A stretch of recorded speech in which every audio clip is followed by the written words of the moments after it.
ఆకే గోవిందు ప్రజా ఉద్యమ నేత పామిడి ఈరోజు మహాపాదయాత్ర నిర్వహించి ఇది రెండో రోజు అంబేద్కర్ ఎదురుపల్లి రోడ్డు అంబేద్కర్ విగ్రహానికి చేరుకోవడం జరిగింది. ఎందుకంటే మా బాధ అంతా ఒకటే, గత 20 రోజుల నుంచి శ్రమిస్తూ ప్రతి గ్రామానికి తిరిగి ప్రతి సిబిటీలను కలిసి వారి యొక్క ఆర్టీటీ సంస్థ చేసిన సేవల్ని ప్రజలకు తెలియజేయండి. రాబోయే రోజుల్లో మనము అనాథలయ్యే పరిస్థితి ఎదురవుతోంది. మన నుంచి సింగిల్ రూపాయి కూడా వాళ్ళు తీసుకోకుండా ఒక గ్రామంలో కనీసం అంటే గ్రామ నిధి కింద కావచ్చు, గ్రామ స్వరాజ్య నిధి కావచ్చు, లేకపోతే మహిళా సంఘాల నిధి కావచ్చు, ఒక్కొక్క గ్రామంలో 50 లక్షల పైనే ఉంది. అంటే దాదాపుగా ఆ యొక్క 63 ఉమ్మడి అనంతపురం జిల్లాలో 63 మండలాలలో 1050 గ్రామాలలో ఈరోజు ఇంత అమౌంట్ ఉందంటే ఏ ప్రభుత్వం వేసిందని మేము డైరెక్ట్ గా ప్రశ్నిస్తున్నాం. ప్రజలకు ఈరోజు మనం పడుతున్న తిప్పల్ని రాజకీయ నాయకులకు ఎందుకు తెలియడం లేదని అడుగుతున్నాం. ఈరోజు ఒక దళిత వాళ్ళు చూడండి, ఒక గిరిజన వాళ్ళు చూడండి, ఒక బీసీ యొక్క వాళ్ళు చూడండి, ప్రతి వాళ్ళలో కూడా ఇల్లు చూడండి, రోడ్లు చూడండి, వాళ్ళు స్వచ్ఛందంగా పిలిచి అన్నం పెడుతుంటే మనం దాన్ని తిరస్కరిస్తూ మన కడుపుకు మన కాళ్ళతో తన్నట్టుగా ఈరోజు వ్యవహరిస్తుంది కేంద్ర ప్రభుత్వం. కేంద్ర ప్రభుత్వానికి ఒకటే చెప్తున్నాం, రేపు రాబోయే రోజుల్లో FCRA 15వ తారీఖున అన్ని హాస్పిటల్స్ క్లోజ్ అవుతున్నాయి, 30వ తారీఖున టోటల్ ఆర్టీటీని క్లోజ్ అవుతుంది. ఎందుకంటే మనకున్న సమయం ఈరోజు 6వ తారీఖు, అంటే 24 రోజులు మాత్రమే గడువు ఉంది. ప్రతి ఒక్క మన యొక్క విలేజ్ లో ఎవరైతే ఆర్టీటీలో లబ్ధి పొందారో వాళ్ళందరూ ఒక్క రోజు స్పందిస్తే కేంద్రానికి వినపడుతుంది. నేను ఒక్కరిని ఎంత దూరం నడిచినా, ఎంత గొంతు సించుకున్నా ఒక్కంతో ఎంతవరకు చేయగలుగుతాం. మీరందరూ కలిసికట్టుగా రావాలి. కలిసికట్టుగా వస్తే గల్లీ నుంచి ఢిల్లీ వరకు వినపడే విధంగా మనం గర్జిస్తే ఎవరికో ఆకలి అవుతుంది అన్నట్టుగా ఒకసారి తొంగి చూస్తారేమో, మన అరుపుకి వినపడే విధంగా మనం చేయాలనేది నేను నా ఆకాంక్ష. ఈరోజు ఇది ఓన్లీ మొదలు మాత్రమే. ఈ నెల రోజుల లోపల ఎన్నో ఉద్యమాలకు దారి తీసే విధంగా ఉంది. ప్రభుత్వానికి చెడ్డ పేరు వస్తుంది. ఎమ్మెల్యేలకు, ఎంపీలకు, ఎస్సీ బీసీ మైనార్టీలు సేవ్ ఆర్టీటీ, సేవ్ అనంతపురం. ఈరోజు ముఖ్య ఉద్దేశం ఏమిటంటే, మన అనంతపురం జిల్లాలో పెద్ద ఎత్తున పోరాటం, కుల సంఘాలు, ప్రజా సంఘాలు పెద్ద ఎత్తున పోరాటం చేస్తాం. ఎందుకంటే ఈ ఆర్టీటీ ఫండ్స్ ని అడ్డపడుతున్నారు. ఎందుకంటే ఎస్సీ ఎస్టీ బీసీలు బతకూడదా, వాళ్ళు లబ్ధి పొందకూడదా అంటే ఇంత దుర్మార్గమైన పాలన చేస్తున్నారు.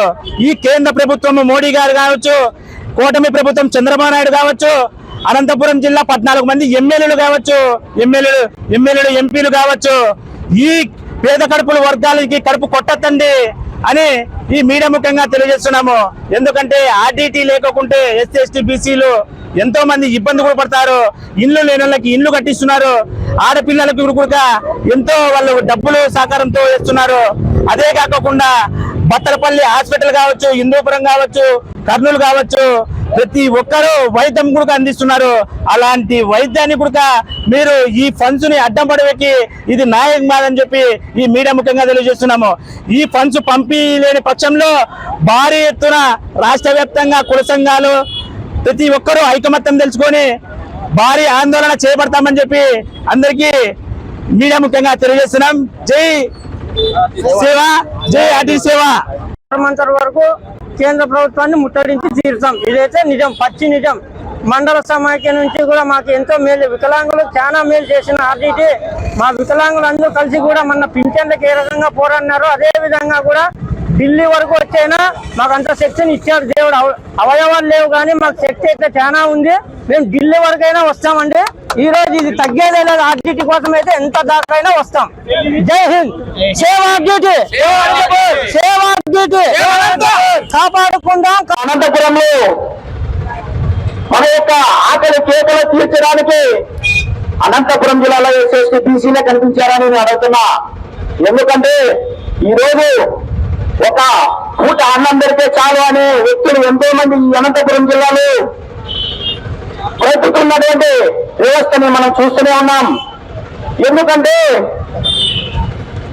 గత కొన్ని సంవత్సరాల నుంచి కూడా ఈ యొక్క సమస్య నడుపుతూనే ఉంది. ఈ రోజు కూటమి ప్రభుత్వం ఏర్పడిన తర్వాత ఈ ప్రభుత్వానికి ఎందుకు ఈ ఆర్థిక సమస్య కనిపిస్తుందని నేను అడుగుతున్నా. ఈ యొక్క చేతి నుంచి ఏమన్నా ఆర్థిక సమస్యకి ఏమైనా ఇస్తున్నామని నేను అడుగుతున్నా. మీరు పేదల యొక్క కడుపు కొడుకున్నటువంటి ఈ యొక్క కూటమి ప్రభుత్వం మేలుకోవాలి. మేలుకుంటే తప్ప ఈ యొక్క ప్రభుత్వం ఈ యొక్క అనంతపురం జిల్లాలో ఉన్నటువంటి పరుగు బలహీన వర్గాలు పేదలకు ప్రతి ఒక్కరికి కూడా అందుబాటులో ఉండాలని కూడా ప్రభుత్వం ఈ ప్రభుత్వమే కాదు ఏ ప్రభుత్వమైనా కూడా మంచి చేసే ప్రభుత్వాన్ని ప్రతి ఒక్కరు కూడా గుర్తు పెట్టుకుంటారని కూడా ఈ యొక్క మీడియా పూర్వకంగా అలాగే ఈ యొక్క సభా పూర్వకంగా తెలియజేస్తున్నాం. అనంతపురంలో మన యొక్క ఆకలి కేకలు తీర్చడానికి అనంతపురం జిల్లాలో ఎస్సీ బీసీలే కనిపించారని నేను అడుగుతున్నా. ఎందుకంటే ఈ రోజు ఒక పూట అన్నం పెడితే చాలు అనే వ్యక్తులు ఎంతో మంది ఈ అనంతపురం జిల్లాలో బ్రతుకుతున్నటువంటి వ్యవస్థని మనం చూస్తూనే ఉన్నాం. ఎందుకంటే గత కొన్ని సంవత్సరాల నుంచి కూడా ఈ యొక్క సమస్య జరుగుతూనే ఉంది. ఈ రోజు కూటమి ప్రభుత్వం ఏర్పడిన తర్వాత ఈ ప్రభుత్వానికి ఎందుకు ఈ ఆర్థిక సమస్య కనిపిస్తుందని నేను అడుగుతున్నా. అయ్యా, ఈ యొక్క చేతి నుంచి ఏమన్నా ఆర్థిక సమస్యకి ఏమైనా ఇస్తున్నామని నేను అడుగుతున్నా. మీరు పేదల యొక్క కడుపు కొడుకున్నటువంటి ఈ యొక్క కూటమి ప్రభుత్వం మేలుకోవాలి. మేలుకుంటే తప్ప ఈ యొక్క ప్రభుత్వం ఈ యొక్క అనంతపురం జిల్లాలో ఉన్నటువంటి పరుగు బలహీన వర్గాలు పేదలకు ప్రతి ఒక్కరికి కూడా అందుబాటులో ఉండాలని కూడా ప్రభుత్వం ఈ ప్రభుత్వమే కాదు ఏ ప్రభుత్వమైనా కూడా మంచి చేసే ప్రభుత్వాన్ని ప్రతి ఒక్కరు కూడా గుర్తు పెట్టుకుంటారని కూడా ఈ యొక్క మీడియా పూర్వకంగా అలాగే ఈ యొక్క సభా పూర్వకంగా తెలియజేస్తున్నాం.